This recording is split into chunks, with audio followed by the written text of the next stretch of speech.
WhatsApp guys, world cup और war की full story viral बात। आज रौनक का एपिसोड है फनतंत्र का, देखते हैं पूरा, करेंगे साथ में एंजॉय। चैनल तो प्लीज वीडियो कर दे लाइक 1 2 3 गो। देखिए दोस्तों, दुनिया का एक सच मैं आपको आज बता दें। आपका वकील हमेशा यही चाहेगा कि आप पर मुसीबत आती रहे। आपका डॉक्टर हमेशा चाहेगा कि आपकी तबीयत डामाडोल रहे। तो सिर्फ आपके घर पर चोरी करने वाला चोर आपका भला चाहेगा और सोचेगा कि आपके घर पैसा बना रहे, आप अमीर होते रहे। तू समझा? नहीं, तू समझा नहीं। नमस्ते एंड वेलकम दोस्तों। सिर्फ इसी एक एपिसोड से आपको पूरे हफ्ते का हाल चाल और बवाल पता लग जाएगा। ये एपिसोड अच्छा लगे तो अपनी उंगली का सही इस्तेमाल करते हुए चैनल को जरूर सब्सक्राइब करना। शुरू करते हैं। एक्शन! अमेरिका, इजराइल और ईरान की लड़ाई को 2 हफ्ते कंप्लीट हो चुके हैं दोस्तों, लेकिन अभी तक लड़ाई खत्म होने का नाम नहीं ले रही।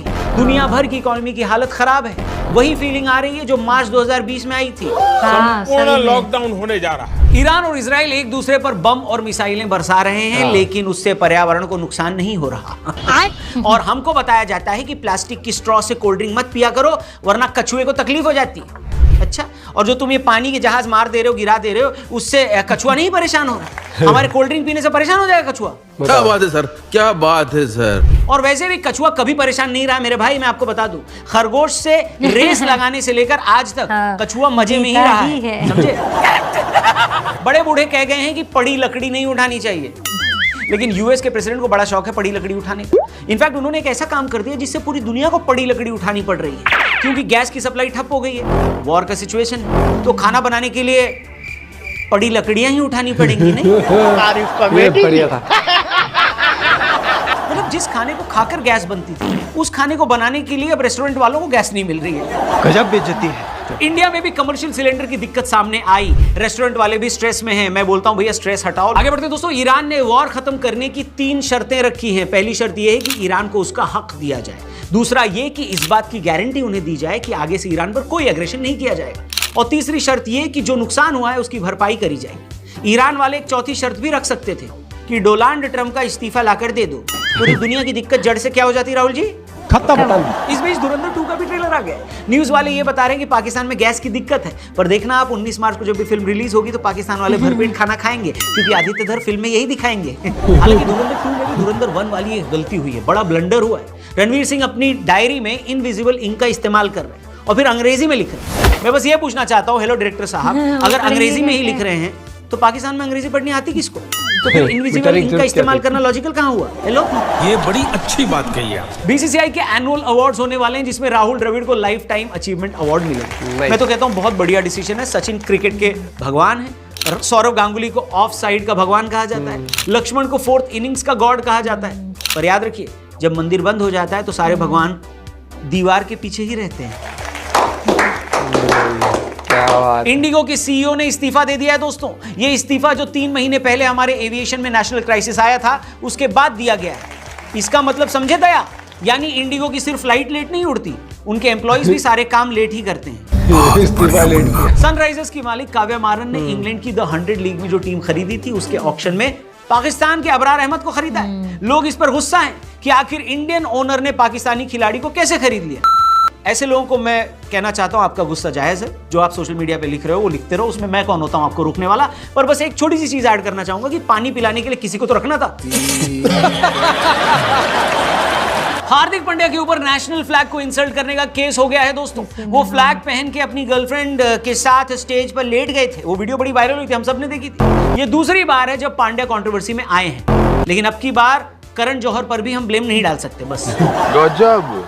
आगे बढ़ते हैं दोस्तों। ओम बिरला जी के खिलाफ एक नो कॉन्फिडेंस मोशन लाया गया था, जो कि पार्लियामेंट में ध्वस्त हो गया, डिफीट हो गया। क्यों ऐसा किया ऑपोजिशन ने, मेरे को समझ नहीं आता। जिन व्यक्ति के नाम में एक सीमेंट ब्रांड का नाम आता हो, उनकी दीवार इतनी आसानी से थोड़ी ना गिरेगी। ये दीवार टूटती क्यों नहीं है? इस हफ्ते टीम इंडिया ने T20 वर्ल्ड कप जीत लिया। ये देखकर पाकिस्तान वालों ने कहा कि हम इसको मानते ही नहीं, इतनी बढ़िया टीम तो होती भी नहीं। वर्ल्ड कप जीतने के बाद टीम इंडिया को 131 करोड़ रुपए का प्राइज दिया बीसीसीआई वालों ने, जिसे देखकर पाकिस्तान वालों ने फिर से कहा कि हम इसको मानते ही नहीं, इतने तो पैसे होते भी नहीं है दुनिया में। कैसे कैसे लोग रहते हैं यार। वैसे इंडिया के वर्ल्ड कप जीतने के बाद बांग्लादेश वालों का कहना है कि दुनिया की बेस्ट टीम हम हैं, क्योंकि इंडिया तो फिर भी इस पूरे T20 वर्ल्ड कप मतलब इस पूरे टूर्नामेंट में एक मैच हारी। बांग्लादेश तो इस पूरे वर्ल्ड कप में एक भी मैच नहीं हारी। क्या बात है, मर्जी है हमारा, दिस इज आवर टारगेट, नहीं जीतेगा। लेकिन दोस्तों मैं आपको बता दूं कि ये वर्ल्ड कप सिर्फ इसलिए करवाया गया था ताकि संजू सैमसन के फैंस सोशल मीडिया पर जस्टिस लिखना छोड़ दें। Sanju Samson player of the tournament बन गए हैं, अब वो जस्टिस लीग से बाहर हो चुके हैं। उनकी जगह पर सरफराज और ऋतुराज जस्टिस गैंग के नए मुखिया हैं। इस बीच शिवम दुबे वर्ल्ड कप खत्म होने के बाद अहमदाबाद से मुंबई 3rd AC में ट्रैवल करके गए क्योंकि उनको सुबह सुबह फ्लाइट नहीं मिल रही थी। मैं तो शिवम दुबे भाई से जानना चाहूंगा कि कौन से एजेंट से आपने टिकट बुक कराई कि अगले ही दिन की आपको कंफर्म मिल गई। मेरे को भी नंबर देना भैया, हम भी ट्राई करेंगे उन एजेंट भैया से।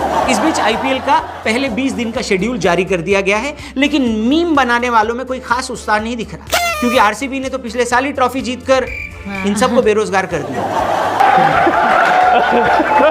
दोस्तों क्रिकेट की इस हफ्ते की सबसे बड़ी खबर IPL नहीं है, बल्कि हमने फाइनल जीत लिया, वर्ल्ड कप जीत लिया। ये संडे को लगभग 1 लाख लोग नरेंद्र मोदी स्टेडियम अहमदाबाद में इकट्ठा हुए थे। इंडिया वर्सेस न्यूजीलैंड का फाइनल मैच था और इस मैच में इंडिया का मुकाबला न्यूजीलैंड से इतना ज्यादा नहीं था जितना ज्यादा इस स्टेडियम से था। हमारे यहाँ के क्रिकेट फैंस को न्यूजीलैंड के खिलाड़ियों से इतना डर नहीं लग रहा था जितना इस बात का था कि हम फाइनल वहीं खेल रहे हैं जहां पर हमने 19 नवंबर 2023 को फाइनल खेला। लेकिन महान गायक अल्ताफ राजा जी एक बात कह गए कि वो साल दूसरा था, ये साल दूसरा है। बात तो सही है। 2023 में जब हम वनडे वर्ल्ड कप हारे थे तब दिन था 19 नवंबर और दिवस था इंटरनेशनल मेंस डे। लेकिन 2026 में जब हमने T20 वर्ल्ड कप फाइनल खेला तो दिन था 8 मार्च और दिवस था इंटरनेशनल विमेंस डे। जो काम हमारे लड़के पुरुष दिवस पर नहीं कर पाए वो काम महिला दिवस पर करके ये दिखा दिया भाई साहब।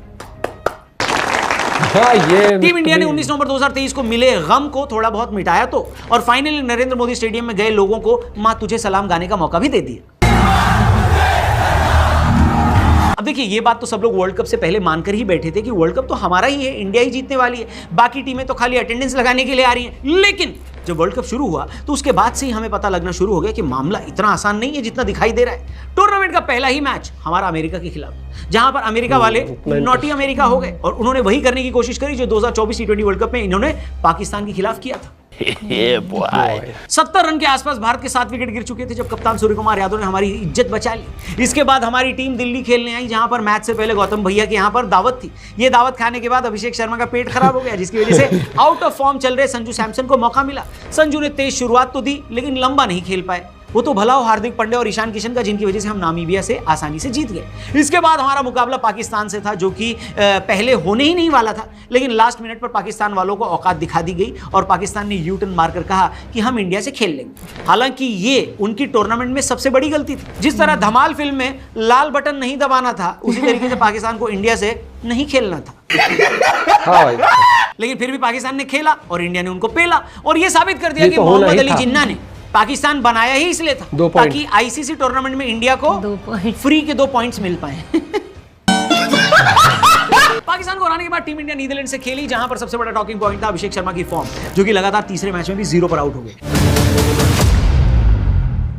टीम इंडिया सुपर 8 में तो पहुंच चुकी थी लेकिन बहुत सारी कमियां दिखाई दे रही थी। नतीजा ये हुआ कि सूर्य कुमार यादव पैनिक कर गए और सुपर 8 के पहले मुकाबले में अहमदाबाद में साउथ अफ्रीका के खिलाफ अक्षर पटेल को ड्रॉप कर दी। इस मैच में अभिषेक शर्मा एक बार फिर फ्लॉप रहे और ईशान किशन भी 0 पर आउट हो गए। ये मैच हम बुरी तरह हारे और हमारी किस्मत south Africa versus West Indies match पर निर्भर कर गई। हालांकि ये मैच टीम इंडिया के लिए टर्निंग पॉइंट भी साबित हुआ क्योंकि अभी तक टीम इंडिया की ओपनिंग जोड़ी बिल्कुल भी नहीं चल पा रही थी। 5 या 6 रन का उनका एवरेज था। टीम इंडिया के ओपनर्स फ्री में विकेट देकर चले जा रहे थे क्योंकि सामने वाली टीम दोनों बल्लेबाजों के लेफ्ट हैंडर होने का फायदा उठा रही थी और ऑफ स्पिनर लाकर फ्री में विकेट ले जा रही थी। लेकिन जब साउथ अफ्रीका ने वेस्ट इंडीज को हराया और हमारी किस्मत हमारे हाथों में आई तब टीम मैनेजमेंट ने लिया एक ऐतिहासिक फैसला। आउट ऑफ फॉर्म संजू को वापस टीम में लाया गया, उनसे ओपनिंग कराई गई। संजू जल्दी आउट तो हो गए लेकिन उन्होंने टीम को वो शुरुआत दे दी जो अभी तक नहीं मिली थी। संजू के आने की वजह से जिम्बाब्वे हमारे खिलाफ पावर प्ले में ऑफ स्पिनर नहीं लगा पाई। नतीजा ये हुआ कि हमने 250 से ज्यादा रन बना दिए और फिर शुरू हुआ Sanju Samson era. West Indies के खिलाफ वर्चुअल क्वार्टर फाइनल में लगभग 200 का टारगेट बनाना था इंडिया को और संजू ने 97 नॉट आउट बनाकर एक ऐतिहासिक पारी खेल डाली। दूसरी तरफ इस टूर्नामेंट में सबसे ज्यादा बेइज्जती करने का अवार्ड लेकर गए पाकिस्तान के फिक्सर मोहम्मद आमिर जो बिना ज्ञान के बाबा बने थे और कह रहे थे कि टीम इंडिया सेमीफाइनल में नहीं जा पाएगी। उन्होंने अभिषेक शर्मा को स्लॉगर भी बताया। हालांकि इस बीच उनकी खुद की टीम लगातार वर्ल्ड कप में सुपर 8 से बाहर हो गई। आपको याद होगा पाकिस्तान ने चैंपियंस ट्रॉफी में इतना रोना रोया था कि इंडिया के पास अनफेयर एडवांटेज है। ये लोग एक ही शहर में रहते हैं, यानी पाकिस्तान कह रहा था कि भारत एक ही शहर में रहता है, उनको ट्रैवल नहीं करना पड़ता, एक ही जगह पर उनकी प्रैक्टिस होती है और बाकी टीमें ट्रैवल करके इनसे खेलने आती हैं और फिर थकान की वजह से बाकी टीमें हार जाती हैं। लेकिन अब की बार पाकिस्तान को ये अनफेयर एडवांटेज खुद मिला था, क्योंकि ये लोग सिर्फ श्रीलंका में खेल रहे थे, सिर्फ कोलंबो में इनका होटल था, इनको सिर्फ एक ही शहर में प्रैक्टिस करनी थी और बाकी की टीमें ट्रैवल करके इनसे खेलने आ रही थी। लेकिन नाच न जाने आंगन टेढ़ा होता है बाबू भैया। पाकिस्तान वालों के मुंह से जब मूंगफली नहीं टूट रही थी तो पिछवाड़े से अखरोट कैसे टूट जाता बताइए। ये बात। पाकिस्तान हाइब्रिड मॉडल का एडवांटेज लेकर भी बाहर हो, और फिर सेमीफाइनल और फाइनल में संजू की बेहतरीन पारी और बुमराह की बेहतरीन यॉर्कर ने हमको तीसरी बार T20 वर्ल्ड चैंपियन बनाया। हालांकि जिस तरह से शादी में कुछ नाराज फूफा होते हैं, यहां पर भी कुछ लोग नाराज फूफा बन गए। कौन लोग? तो भारतीय लोग ही, हाँ, हम ही लोगों में से कुछ लोगों ने ये कहना शुरू कर दिया कि भाई मजा नहीं आया, फाइनल जैसा फाइनल देखने को नहीं मिला। तो साला बहुत नीच आदमी है। मतलब भाई जब ऑस्ट्रेलिया एक तरफा जीतती थी, वन साइडेड जीतती तब थी, नहीं। तब यही लोग बोलते थे कि ऑस्ट्रेलिया डोमिनेट करती है? इसको डोमिनेशन बोला जाता था। अब इंडिया जीत गई है तो इन्हें बोरिंग लगने लगा है, मजा नहीं आ रहा है। अरे मजा नहीं आ रहा तो बिरयानी के साथ कोल्ड ड्रिंक पी लो, मजा आ जाएगा। तुम्हारे मजे के लिए वर्ल्ड कप थोड़ी ना हार जाएंगे यार, हैं? बात तो सही है। कुछ लोगों का कहना था कि T20 वर्ल्ड कप की कोई इज्जत ही नहीं है, क्योंकि 2 साल में हो जाता है। T20 वर्ल्ड कप तो भैया हर दूसरे साल में आ जाता है। इसलिए एक मिनट, जब इंडिया नहीं जीत रही थी तब तुमको कोई प्रॉब्लम नहीं थी। अब इंडिया लगातार 2 ट्रॉफी जीत गई है तो तुम कह रहे हो कि हर 2 साल में हो जाता है। सेलिब्रेट करिए इसको दोस्तों। इस बीच पाकिस्तान वाले अलग राग अलाप रहे हैं, कह रहे हैं कि टूर्नामेंट में सबसे ज्यादा रन हमारे साहिबजादा फरहान ने बनाए थे, तो player of the tournament Sanju को काहे दे दिया? भाई तुम लोग ना बुद्धि बेच के क्या बिरयानी खा गए हो क्या? मुझे दुनिया के इतिहास में कोई ऐसा प्लेयर बता दो जिसे आईसीसी टूर्नामेंट के 3 लगातार नॉकआउट मुकाबले में उस प्लेयर ने 3 क्लच इनिंग खेली हो। संजू तो टीम इंडिया का हिस्सा भी नहीं थे इस वर्ल्ड कप में, वो तो सिर्फ 5 मैच खेलने आए और इसमें ही टीम इंडिया के हाईएस्ट रन स्कोरर बन गए। बताओ, बोलो बोलो, टेल उन्होंने ये रन न्यूजीलैंड, इंग्लैंड और वेस्टइंडीज जैसी क्लास टीम के खिलाफ मारे हैं। साहिबजादा फरहान की तरह नामीबिया को नहीं पेला है। हेलो, इनफैक्ट संजू ने तो इस बात का हल्ला भी नहीं मचाया, वरना कुछ तो लोग होते हैं जो कि बॉलर को छक्के मारकर वापस जाकर डॉक्यूमेंट्री बना लेते हैं। तू समझा? नहीं, तू समझा नहीं। कुल मिलाकर कहने का मतलब यह है दोस्तों कि जिसने भी टीम इंडिया को सताने का मन बनाया उसने रिक्शा चलाया। ये गलत है, कौन एडिट कर रहा है? ये रिक्शा चलाने पे बांग्लादेश की फोटो क्यों? हटाओ यार। 2 साल के अंदर टीम इंडिया की 4थी आईसीसी ट्रॉफी है दोस्तों। मैं तो कहना चाहता हूं अब से हमारी टीम को अपने हेलमेट पर नींबू मिर्ची लटका के खेलना चाहिए, पड़ोसी को बहुत नजर जल्दी लगती है भाई साहब। बाकी ऊपर वाले से यही प्रार्थना, यही दुआ है कि जैसे किस्मत उन्होंने गौतम गंभीर को दी है, बिल्कुल वैसी ही किस्मत कई लोगों को दे दे, क्योंकि बहुत से लोगों की किस्मत के पकौड़े लगे हुए हैं। मैंने पकौड़े बोला, आप समझ सकते हो। बाकी आप लोग बताइए, आप लोगों को टीम इंडिया की जीत कैसी लगी और हमारा ये एपिसोड आपको कैसा लगा? बाकी वो लोग जो शादी के नाराज फूफा की तरह मुंह फुलाए हुए हैं कि भाई फाइनल में मजा नहीं आया, वर्ल्ड कप ऐसा थोड़ी होना चाहिए, थोड़ा चैलेंजिंग होना चाहिए, उनके लिए भी 2 शब्द कमेंट सेक्शन में जरूर लिखें। चैनल को भी जरूर सब्सक्राइब करना। जाने से पहले वर्ल्ड कप को जबरदस्ती चैलेंजिंग दिखाने के लिए एक आधा मैच वैसे हार जाओ कि हो मजा नहीं आ रहा, बिल्कुल ऐसे जीतेंगे एकदम कि लास्ट। आज मुझे वो याद है कि जब हम इंडिया बहुत अच्छा खेलती लेकिन वर्ल्ड कप नहीं जीत पा रही थी ना, तो यही कहते थे ये इनके तो प्रेशर सिचुएशन में आके पता नहीं क्या हो जाए। अब प्रेशर सिचुएशन में अब दूसरी टीमों को क्या हो रहा है? दिक्कत वो नहीं है, इंडिया बहुत बढ़िया टीम हो गई है एंड सेलिब्रेट इट। ऑस्ट्रेलिया एक टाइम पर दबदबा कितना तगड़ा था, हो चुके हैं कि अब उन्हें मतलब हम तो बोलेंगे, हम तो वो वाला हो गया है। भैया आजकल की जिंदगी में, लोगों की जिंदगी में स्ट्रगल वैसी बहुत है। एक जगह अपनी टीम इंडिया बढ़िया कर रही है, नहीं यहाँ पे भी स्ट्रगल करके जीतिए, ऐसा कर दीजिए कि आखिर तक फटी रहे कि भैया कौन जीतेगा कौन जीतेगा। ओ भाई लॉजिकली बोलो, एक बात तो आपको हर महीने सैलरी मिले और हर बार ऐसे कहते कि शायद मिलेगी नहीं मिलेगी, मिलेगी नहीं मिलेगी, ऐसे या फिर कॉन्फिडेंट हो भाई काम करना मिलेगी, टीम ने अच्छा खेली है भाई जीतेंगे इसको। और इस वर्ल्ड कप से पहले तो बड़े वो कह रहे थे हम कि इंडिया अनडिफिटेड रहेगी, इंडिया के बराबर की भी कोई टीम नहीं है। फिर इंडिया जब पूरा खेलने लगी तो एकदम सारे आ गए, ये टीम जीतेगी, ये तो इनकी पोल खुल गई, ये sports end of the day. और वो टीम अच्छा कर रही है तो उसको अप्रिशिएट करो, क्योंकि बहुत कम बार होता है कि कोई भी टीम लगातार 2 ट्रॉफीज उठाती है। ये टीम ने भाई, मैनेजमेंट ने, सबने बहुत अच्छा किया। जैसे कि गंभीर ने राहुल द्रविड़ को और वीवीएस लक्ष्मण को कॉन्ग्रेचुलेट किया एंड थैंकफुल थे वो उनको कि उन्होंने सेंटर ऑफ एक्सीलेंस और हर एक चीज़ किस बढ़िया तरीके से संभाली है। बाकी वॉर का क्या बताएं भैया, इस वॉर का कुछ नहीं समझ आ रहा कब तक चलेगा ये, लेकिन होपफुली ये जल्दी से खत्म हो जाए। आप अपना पॉइंट ऑफ व्यू शेयर करेगा। Bye bye, take care.